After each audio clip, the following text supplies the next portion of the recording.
Today, we're going to be talking about risk.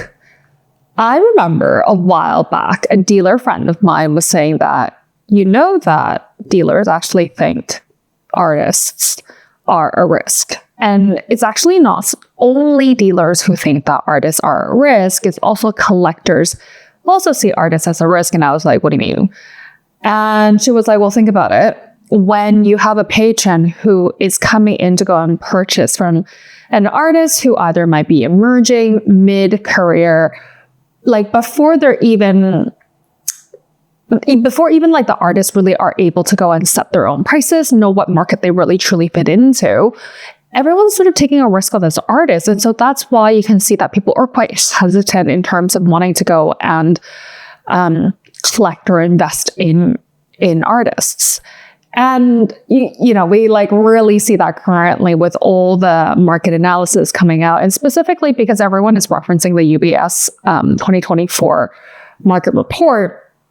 And in addition to that, it's not only actually this market report, it's also that we can see what the sales are reporting for most of the art fairs. Now, I'm recording this at the end of May, which means that what we have been looking at for the last little while are the numbers coming out from the auctions, so in the New York auctions, and then we have also seen the auctions in Hong Kong Art Basel, and then Frieze, New York. So really, we are actually operating and understanding that maybe people are much more unwilling to go and take risks, because even when I go and travel and I see shows, much more often than not, actually, I see a lot of paintings. And of course, that's very much dependent on which part of town I'm going to. And specifically what I'm thinking about is that, I was in New York a couple weeks ago seeing Frieze and Independent and a few other of the art fairs. And I remember seeing something saying that this is probably one of the craziest art weeks that we are seeing in New York, because there are a dozen art fairs opening at the same time, in addition to all the galleries that are showing on not only Manhattan, but also in Brooklyn. So, we can really see that, yes, there's a really big appetite, but we also have to go and figure out where do all the art fit in, and how risk averse are we actually in the market right now, what we're actually looking into. So let's start. Risk. Risk is, if you know, I teach in business school, and how we in business school talk about risk. We talk about it in mitigating risk, transferring risk, your outsourcing risk. We're really trying, at the end of the day, I remember having asked a student, I'm like, so what happens when something doesn't work out and you're met with risk? And he's like, you don't. And I'm like, that's not really how this is going to work out very well. We do have to figure out a way how to go and deal with risk when we are dealing with headwinds. And so what would that actually look like? So let's start. In business school, you transfer risk, you mitigate risk, you outsource risk. And really what I'm trying to say here is that risk is something that needs to be within control, even though it isn't. But what we're hoping for is that in some way, shape, or form that it is within control. So that means that the goal is somewhat within stability, and it's about modeling, forecasting, and then hedging. What does that actually look like in the world of business? You're predicting, and then you're avoiding, and then lastly, you're minimizing. Minimize. So those are the things that we're trying really hard to go and figure out how we can actually achieve this when we're met with some sort of risk, and through the lens of business at our business school. Now, if we actually look at this from a very different perspective, meaning that we're looking at risk through the lens of an artist, actually, it's not like this whatsoever. Instead, risk in art school, this is what we're taught. First, you explore, and then you make the thing. And then what probably happens is that you're going to fail at it because it doesn't really work out. So experimentation. And then at some given point, you sort of figure out that you have to go and present the work because you need to go and have your crit. Because if you don't have a crit, then you don't get graded. Then you have to go and survive your crit. And then you start all over again and you go and explore. And this is actually the cycle of making stuff.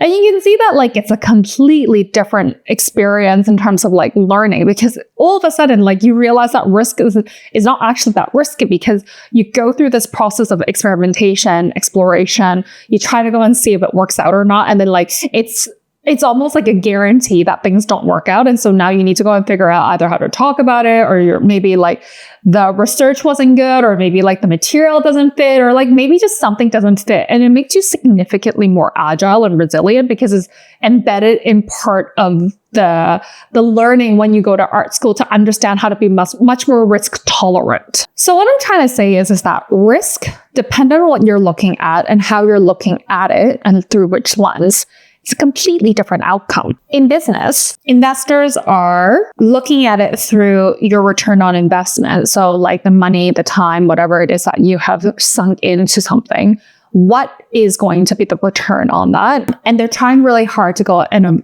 to not have volatility. And artists are much more adept in dealing with things like being vulnerable. And they're also much more likely to go and be able to go and deal with emotional risk. And then, of course, you can even see, like, if we're drawing things out, like this is like two very different benchmarks and we're talking about risk. Because one is much more about money.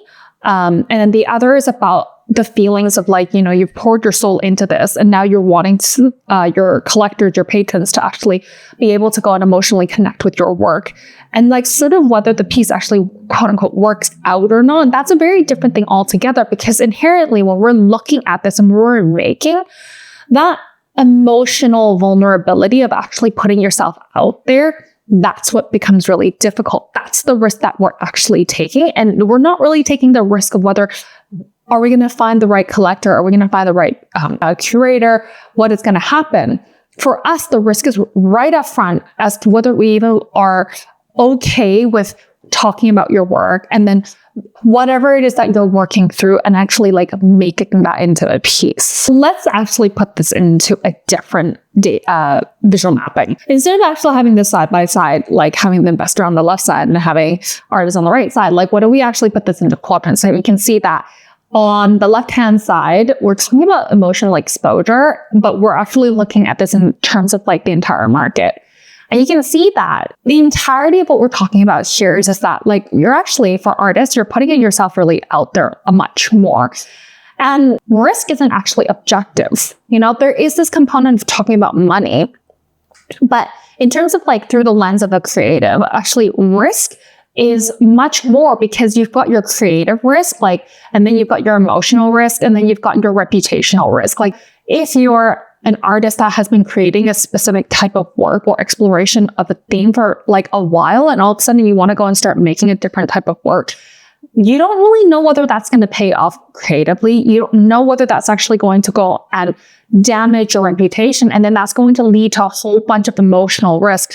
And then sort of it comes into your financial risk. Whereas for a lot of collectors, they're really looking at the forefront of money. And so you can see that like this idea of like talking about risk is completely different in the different vantage points. What does that look like when we're trying to go and figure out what is our risk tolerance? What this would actually look like is that you can see this is a really broad spectrum. For artists, they have a really high emotional and creative tolerance. And then in the business world, you have you're trying to go and avoid financial volatility at all costs. And so again, like when we are working in different spectrums, that is probably why when people are talking about art, they are using very different vantage points. And because the different vantage points aren't always listed out very explicitly, we always assume that we're talking about the same thing, or you just don't talk about it whatsoever. Like I can't remember one time in art school that we had ever talked about risk. Like, we're a liability. It's like, sorry, how and why would we be a liability? And then they like going through business school and having people explain things in a very different lens that isn't actually very emotional, but seeing as like when I invest or if I'm going to start collecting you, what am I going to go and see? Because there are people, even if I'm buying for the sake of purchasing, I still want you to be able to be creating in X amount of time, right? And so when we're really cheerleading for a whole series of artists. Like, we are really wanting to go and see that they have a long-term career. And in order for that to really happen, we also have to understand that this is an ecosystem where both parties actually are working towards each other. And putting these things into some sort of a draw or reflect situation like this, it's really helpful to see that. It's like, oh, like, we're completely operating from different lenses. These vantage points, in terms of whether you're talking about risk in the lens of an artist or whether you're talking about risk through the lens of much more of like a business point of view, it's just that in the business, like if this is about a time scale, it's just that this for artists, this is literally immeasurable. So this component is completely immeasurable, and this is just something that's going to be happening for like ever, basically. As long as you have a studio practice and you're making, this is just something that you're going to have to bear. If you're talking about a risk through the lens of a patron, a collector, a curator, that is much more through the lens of commercial or like just money in general. They are looking at things that are more probably like short to medium term. And that's dependent on like the longevity of how long this like career has existed, either for the curator or for the gallery or for the patron. And then sort of pitting that against the artist, because they are essentially putting a lump of money to go and say, like, I would like to go and support you. And I would like to make sure that that money that I'm putting in to go and support you is going to go and help you in X amount of time. That's going to go and help brace your emotional and creative tolerance. We have to figure out that these types of measurements, or the way that we talk about a topic, is completely different through everyone's lens. So what I would like for you guys to go and do, like tell me and tag me, is draw your risk map this week. What does that look like for you? Are we looking at the lens of risk in terms of, is it a time thing? Is it a temperature thing? Is it a market thing? How are you looking at your studio practice, and whose lens are you looking through?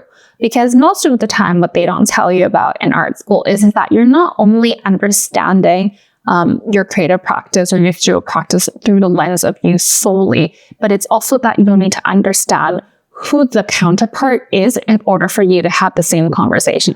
So draw your bullseye, let me know where it is at your risk, and I'll see you next time. Bye.